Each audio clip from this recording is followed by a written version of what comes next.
Hey, what's going on guys? Raj here. Today I'm going to be doing a top 10 most intense and complex fragrances in my collection.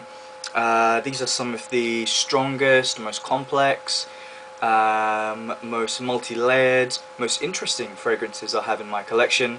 This is definitely my style, fragrances that make you think and maybe difficult to review, maybe difficult to analyze.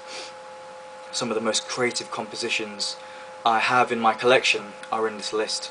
So let's just get straight into it. I'm going to say numbers 10 to 2 are in kind of an order, but they could be chopped around a little bit, to be honest. Number 1 is definitely deserves its place. So let's just get into number 10. This is Dior Homme Intense.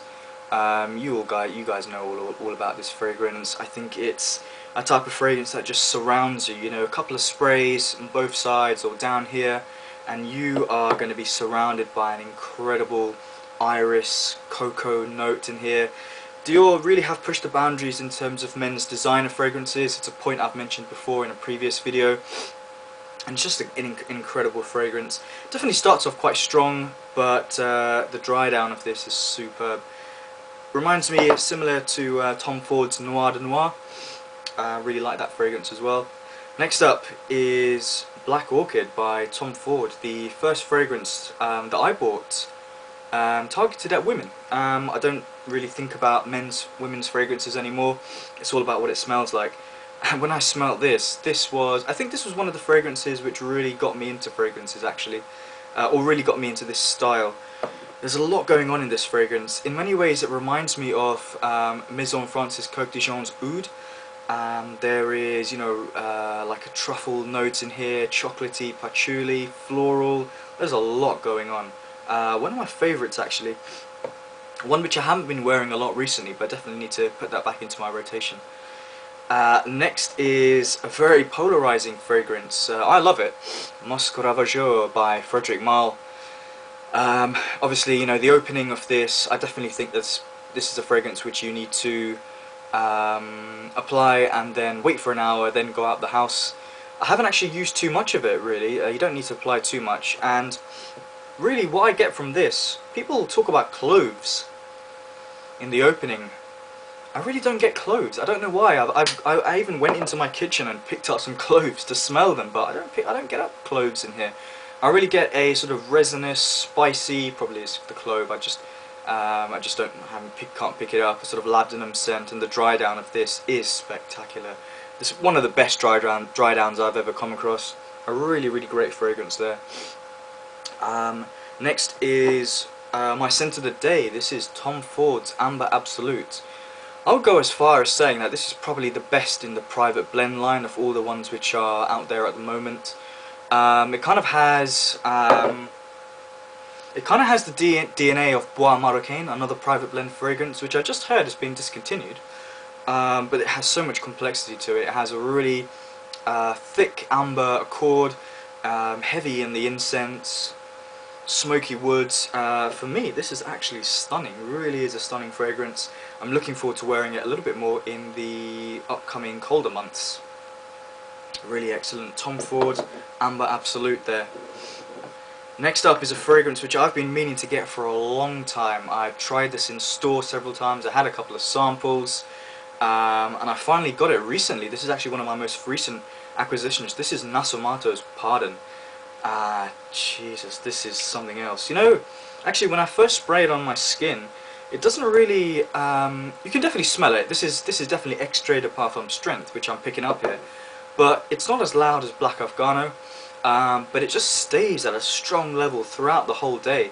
1 or 2 sprays is all you need with this one. Heavy on the patchouli. Patchouli, really starting to get into patchouli actually. Sometimes reminds me of coffee, sometimes, I don't know, it's like a chocolatey vibe actually sometimes I get with patchouli. Pardon, one of my favourites. I've tried it several times before. I'm really glad I got the full bottle on this now. Next is a fragrance which I've reviewed. Just looking at this bottle, you know it's going to be a ridiculous fragrance. This is Czech Speake number 88, a British house. And wow, this is dark. This is dark florals, roses. I think there's some cassie oil in here, some frangipani. a nice vetiver sandalwood dry down, but this opens up like, whew. People say you can wear this to a funeral. I don't know if I would wear any fragrance on a funeral, but wow, when I first smelled this, really blew me away. Probably the best in the Czech Speake line. Oh my god, I mean, this is a masculine floral, I would say. It can be overwhelming. There is, I think, jasmine in here as well. It can be a little bit overwhelming. You got to be easy on the trigger. A beautiful scent, really good. Moving on, and we're getting stronger here. We're getting into some stronger style fragrances. Another fragrance which I've just picked up recently, Serge Lutens. This is Santal de Mysore, which means sandalwood from Mysore. So Mysore is in India. This is Indian sandalwood. And the vibe I get with this fragrance, and you've got to be careful on the trigger, one or two, and make sure you disperse it across your body. Nothing too concentrated in one area, otherwise there will be some people on the floor here. This could knock some people out. You know, if you want to smell like you have been working in a kitchen in an Indian restaurant for 12 hours, and you want to smell like that, and that appeals to you, go with Santal de Mysore. Heavy on the spices, with a beautiful sandalwood dry down. Sandalwood, Indian sandalwood, is used a lot in Serge Lutens fragrances really well. This is special. I think this is a fragrance which is not for everyone, in the sense that it's not going to appeal to some people who may want to buy it, and probably won't appeal to people who smell it on you. I think you've got to be careful, but if you get the right number of sprays, which is between 1 and 2, 1.5 even, this is amazing. Next up in the list is another Nasomatto. This is Black Afgano, and I haven't used this much. I haven't used this hardly at all. Not because I don't like it, but because, first of all, one spray of this is enough, and it's not a fragrance you might want to wear on an everyday basis. Really amazing. A lot of these fragrances are quite polarizing. Love or hate is kind of the general opinion. This is incredible. Very sweet, nice sweet sort of hashish note they're talking about. A bit of oud wood in there. Very complex actually. I really don't think I've got to full grips with this fragrance. I need to wear it on a few more occasions to really appreciate it. A standout fragrance in my collection actually. Next up is a fragrance I've just reviewed as part of the luxury fragrance series. A new series I set up on my channel. Check this out. This is Clive Christian's C for Men. The best fragrance I have tried to date, and I have in my collection.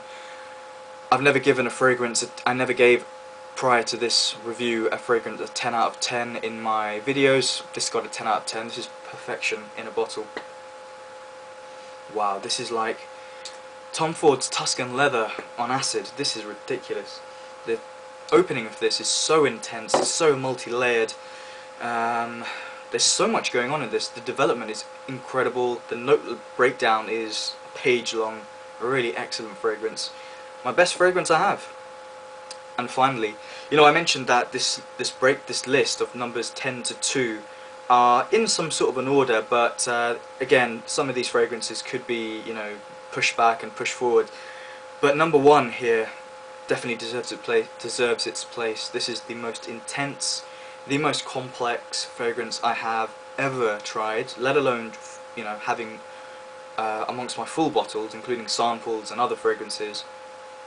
I cannot wait to review this. This is going to be a review in my luxury fragrance series, Amouage Interlude Man, the latest fragrance from Amouage.